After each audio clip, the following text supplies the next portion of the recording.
Friends, I hate to be the bearer of bad news a couple days after Christmas, but bad news doesn't stop with the federal government. The ATF apparently scheduled a release because you know they're not working today. It's a government job, right? These guys have probably been off for a week and probably been off for another 3 weeks. But nevertheless, they scheduled the release of a letter that I'll read you some parts of here in a second. It pretty much says this is a firearm. This is a blank. This is what you would need a jig in order to complete a pistol. The ATF has decided that this now has to be serialized. You need an FFL to sell it, and that this can no longer be sold without performing a background check. Because this, which is an inoperable piece of plastic, is a gun. It's not a frame. It's not a paperweight. The ATF claims that this is a functional firearm that is subject to ATF regulations, the GCA more notably. The letter states that the final rule, which went into effect in August 2022, clarifies that, quote, parts kits that are readily convertible to firearms are subject to the same regulations as firearms made by a federal firearms licensed manufacturer. So let me get this straight. This right here is subject to the same rules as this. This is not a functioning firearm.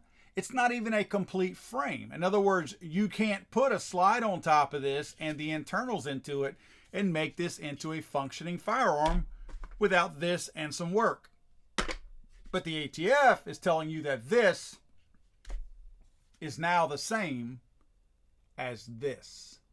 Speaking of non-functional, they say that today's open letter clarifies to the firearm industry and the public how the August 2022 final rule addresses partially complete, disassembled, or non-functional semi-automatic striker-fired pistol frames or parts kits manufactured, sold, or distributed by Lone Wolf and others.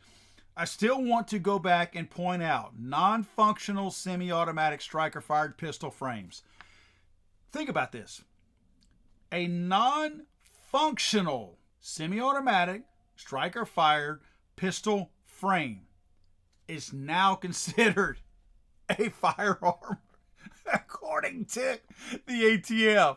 I'm laughing, but it's sad. They say that it may readily be completed, assembled, restored, or otherwise converted to a functional frame. They go on to say that whether sold alone or as part of a kit, therefore, even without any associated templates, jigs, molds, equipment, tools, instructions, guides, or marketing materials, these partially complete pistol frames are frames and firearms as defined in the GCA and its implementing regulations. They go on to talk about public safety, which we know is BS because the ATF, after having burnt down an entire place with children in it in Waco and shooting a mother in her own home up in Ruby Ridge, could care less about public safety. So let's totally ignore that statement.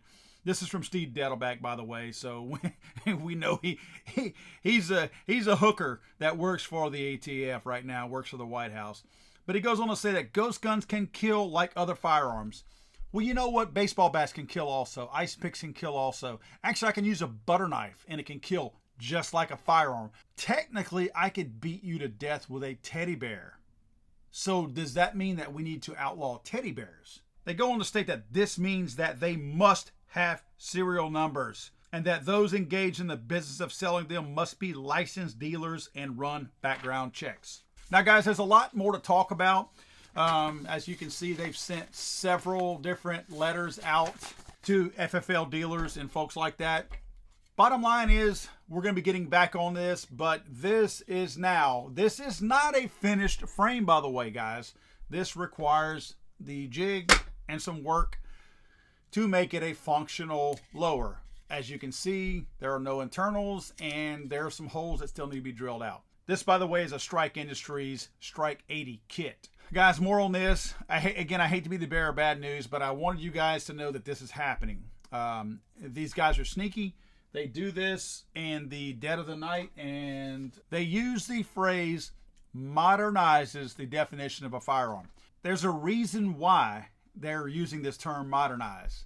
This is not an accidental term. This is not a new intern that started working for the ATF and they said, hey, modernize sounds like a really good term.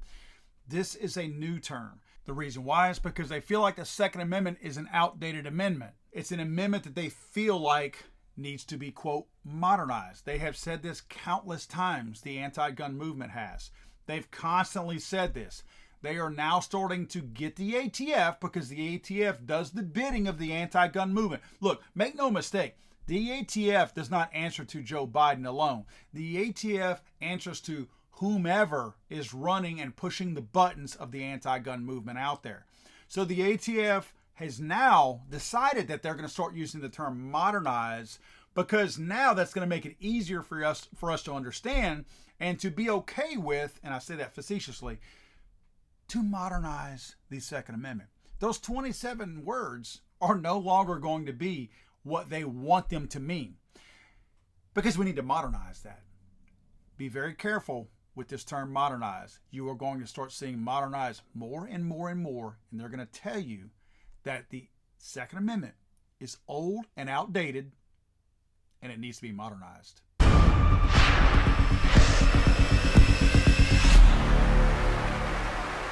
He's over!